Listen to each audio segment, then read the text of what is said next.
2006 সালের 28 অক্টোবর থেকে শুরু করে 24 সালের 5 আগস্ট পর্যন্ত যারা জীবন দিয়েছেন, লড়াই করেছেন, আহত হয়েছেন, পঙ্গু হয়েছেন, আয়নাগরের সঙ্গী হয়েছেন, জেলে গিয়েছেন, মামলা খেয়েছেন, দেশ ছেড়ে অনেক জায়গায় চলে যেতে বাধ্য হয়েছেন, আমি তাদের সকলের ত্যাগকে গভীর শ্রদ্ধার সাথে স্মরণ করছি।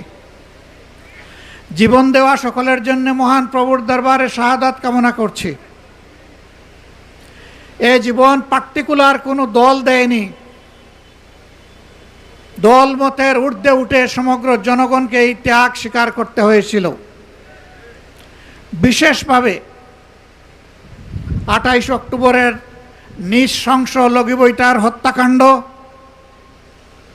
2009 সালে পিলখানায় 25 এবং 26 ফেব্রুয়ারি নারকীয় হত্যাকাণ্ড। পিলখানার এই হত্যাকাণ্ডে আমরা 57 জন কমিটেড দেশপ্রেমিক সেনা অফিসারকে এবং তাদের পরিবারের সদস্যদেরকে আমরা হারিয়েছি। এরপরেই বাংলাদেশ জামাতে ইসলামীর উপর ক্র্যাকডাউন করা হয়েছিল। মিথ্যা মামলায় ফাঁসিয়ে আমাদের এক এক করে 11 জন শীর্ষ নেতাকে হত্যা করা হয়েছে। এই বিচারিক হত্যাকাণ্ডে দুনিয়া থেকে যারা বিদায় নিয়েছে তাদের সকলের জন্য এই পিলখানা 28 অক্টোবর এবং পুরা 15.5 বছর জুড়ে যাদেরকে খুন করেছে ফ্যাসিবাদী সরকার, মহান আল্লাহর দরবারে তাদের জন্যও, এই সমস্ত নিহত মানুষগুলোর জন্য আমি শাহাদত কামনা করছি। সম্মানিত ভাইয়েরা, বিশেষ করে জুলাইয়ের 1 তারিখ থেকে 24 সালে যেই আন্দোলন দানা বেঁধে উঠেছিল, অকুণ্ঠ চিত্তে আমিও স্বীকার করতে চাই, এই আন্দোলন প্রথাগত কোনো রাজনৈতিক দলের নেতৃত্বে গড়ে উঠে নাই। এই আন্দোলন গড়ে উঠেছিল ছাত্র তরুণ সমাজের নেতৃত্বে। তাদেরকে স্যালিউট জানাই। 15.5 বছরে দফায় দফায় আন্দোলন করেছি, জীবন দিয়েছি, জেলে গিয়েছি, ফাঁসির কাস্টে দাঁড়িয়েছি, কিন্তু ফ্যাসিবাদকে আমরা তাড়াতে পারি নাই। জুলাইয়ের আন্দোলনের মধ্য দিয়ে যখন সারা দেশবাসী একাকার হয়ে গেল, তখনই ফ্যাসিবাদ দুপুরের খাবার ফেলে দিয়ে পালিয়ে যেতে বাধ্য হলো। এর আগে তো আর পালিয়ে যায়নি।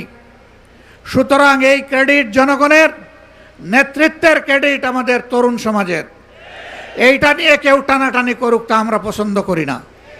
এই আন্দোলনের কোনো মাস্টার মাইন্ড, একক মাস্টার মাইন্ড কাউকে স্বীকার করি না।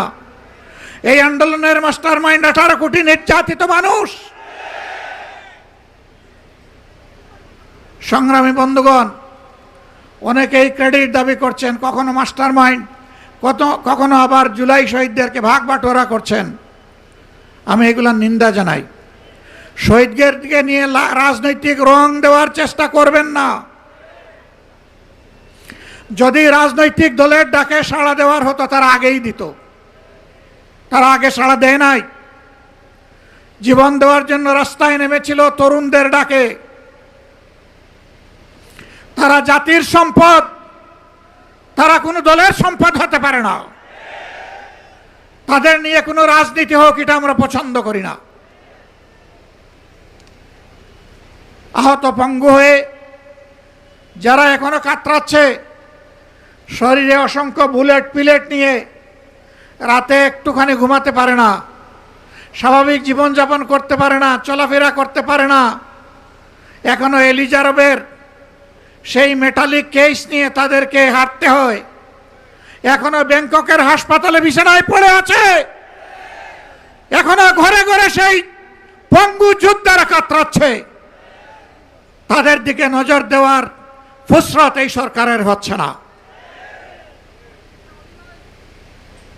আমরা স্পষ্টভাবে বলতে চাই, যাদের কারণে জাতি নাজাত পেয়েছে তাদেরকে অবশ্যই সম্মান দিতে হবে।